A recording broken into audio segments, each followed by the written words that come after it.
শুরুতেই তোমাকে একটা কথা বলি, এই পৃথিবীর সকলের কাছে তুমি ভালো হওয়ার চেষ্টা করো না। তুমি চাইলেও এই পৃথিবীর সকলের কাছে ভালো হতে পারবে না। আজ পর্যন্ত কেউ তা পারেনি, আর তুমিও পারবে না।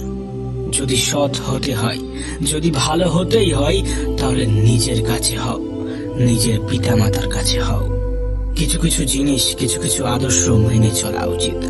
তার মধ্যে একটি আদর্শ হলো বন্ধুদের সাথে কখনো বিশ্বাসঘাতকতা করবে না। শুধু তাই নয়, বিশ্বাসঘাতকের সাথেও কখনো বন্ধুত্ব করবে না। নিজের মধ্যে একটা জিনিস থাকা খুবই প্রয়োজন, খুবই জরুরি, আর তা হলো সৎ সাহস। যদি ভুলকে ভুল এবং ঠিককে ঠিক বলার সাহস তোমার মধ্যে না থাকে, তাহলে তোমার মধ্যে সৎ সাহস এবং ক্ষমতা কোনোটাই নেই। তোমার সাথে তোমার রবের সম্পর্ক সব থেকে বেশি গভীর হওয়া উচিত। এই পৃথিবীতে এমন একটা সম্পর্ক থাকা অত্যন্ত জরুরি, যার সাথে আমাদের মনের দুঃখ, কষ্ট, অভিযোগ সমস্ত কিছু নির্দ্বিধায় বলতে পারবো। আর সে সম্পর্ক অবশ্যই তোমার রবের সাথে তোমার গড়ে ওঠা প্রয়োজন। তোমার রবের সাথে এমন একটা সম্পর্ক গড়ে ওঠা অত্যন্ত জরুরি।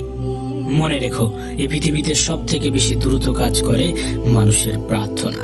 হ্যাঁ, মানুষের প্রার্থনা মুখে আসার আগেই তা সৃষ্টিকর্তার কাছে পৌঁছে যায়, মুখে আসার আগেই তা রবের কাছে পৌঁছে যায়।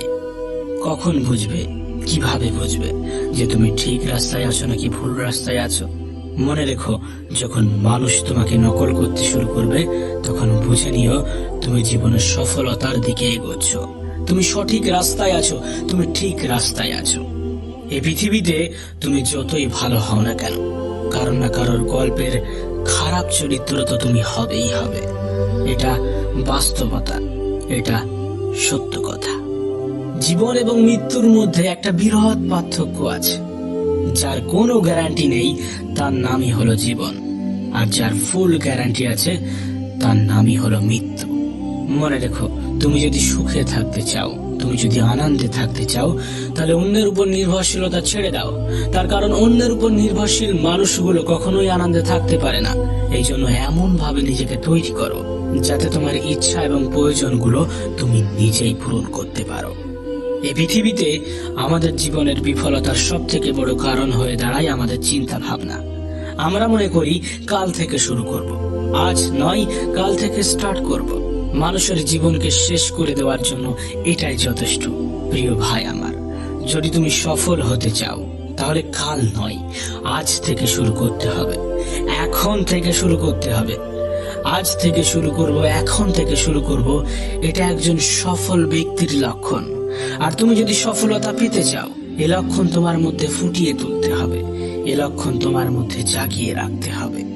একটা বইয়ের কভার পেজ দেখে যেমন বইয়ের ভিতরে কি আছে তা জাজ করা উচিত নয়, ঠিক তেমনি মানুষের চেহারা দেখে সেই মানুষটাকে জাজ করা উচিত নয়।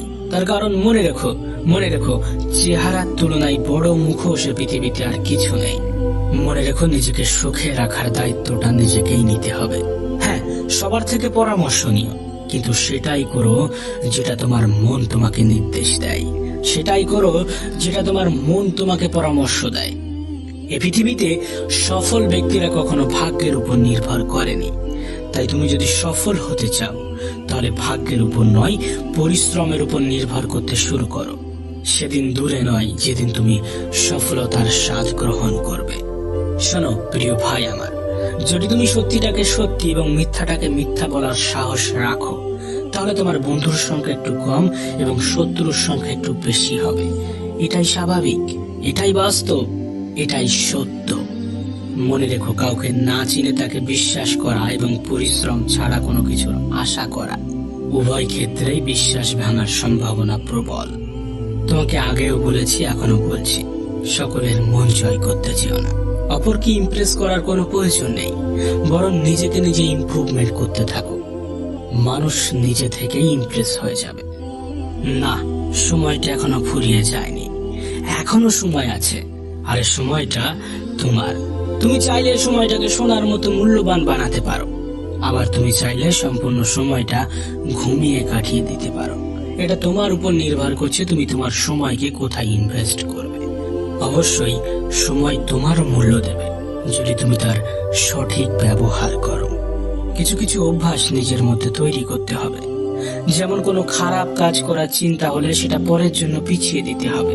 আজ নয়, কাল হবে, পরশু হবে, পরে হবে, এমন ভাবে সেটাকে এড়িয়ে যেতে হবে। আবার কোনো ভালো কিছু করার চিন্তা হলে সেটা তখনই সেই মুহূর্তেই করে ফেলতে হবে। মনে রেখো, তুমি তোমার জীবনকে কেমন ভাবে চালিত করবে সেটা তোমার উপর নির্ভর করছে। তুমি তোমার জীবনকে কেমন ভাবে পরিচালনা করবে সেটা তোমার উপর নির্ভর করছে। আর এই সবগুলোর উপরেই নির্ভর করে তোমার জীবনের সফলতা। মনে রেখো, তোমার জীবনের রিমোট কন্ট্রোল কিন্তু তোমার হাতেই আছে। উপরওয়ালার হাতে আছে, কিন্তু সেটা তিনি তোমার হাতেই দিয়ে রেখেছে। অনেক সময় পরাজয় স্বীকার করতে মন চাইবে, কিন্তু পরক্ষণে নিজেকেই নিজে মনে করিয়ে দিতে হবে অনেকগুলো মানুষকে এখনো ভুল প্রমাণ করতে বাকি আছে, অনেকগুলো মানুষকে এখনো জবাব দিতে বাকি আছে, অনেকগুলো মানুষের চিন্তা ভাবনা পরিবর্তন করতে বাকি আছে। এই পৃথিবীকে অনেক কিছু দেখানোর বাকি আছে। হ্যাঁ, নিজেকেই নিজে মোটিভেট করতে হবে। এই সমাজটা একটু অন্যরকম, এই সমাজের মানুষগুলো একটু অন্যরকম। সময়টা এমন হয়ে গিয়েছে, সমাজটা এমন হয়ে গিয়েছে যে একজন মানুষের সরলতা অন্যরা বোকামি বলে মনে করে। তুমি কিন্তু আলাদা, তোমার চিন্তা ভাবনা কিন্তু আলাদা। সেই সকল মানুষ যারা নেগেটিভ চিন্তা রাখে তাদের থেকে নিজেকে আলাদা রাখার চেষ্টা করতে হবে। এছাড়াও আরো দু একটা জিনিসের উপরে তোমার ধ্যান রাখতে হবে, যেমন অহংকার। অহংকার খুবই বাজে একটা জিনিস। মানুষের পতনের সব থেকে বড় কারণ হয়ে দাঁড়ায় এই অহংকার। মনে রেখো, নিজের বয়স এবং টাকার উপরে কখনো অহংকার দেখিও না, কারণ যা কিছু গোনা যায় সেটা একদিন শেষ হয়ে যাবে। নিজের জীবনের উপরে কখনো রাগ দেখিও না, তার কারণ তোমার মতো জীবন পাওয়াটা হয়তোবা অন্য কারোর স্বপ্ন। জীবনটাকে এতটাও সস্তা করে তুলবে না যাতে কেউ এসে তোমার জীবনটাকে নিয়ে খেলার সাহস পায়। শেষে একটা কথাই বলবো, জীবনটাকে দুই ভাবে উপভোগ করা যায়, জীবনটাকে দুই ভাবে উপলব্ধি করা যায়। এক, যেটা তোমার সেটাকে অর্জন করো, যেটা তোমার সেটাকে অর্জন করো। দুই, যেটা তোমার কাছে আছে সেটাকে পছন্দ করতে শুরু করো।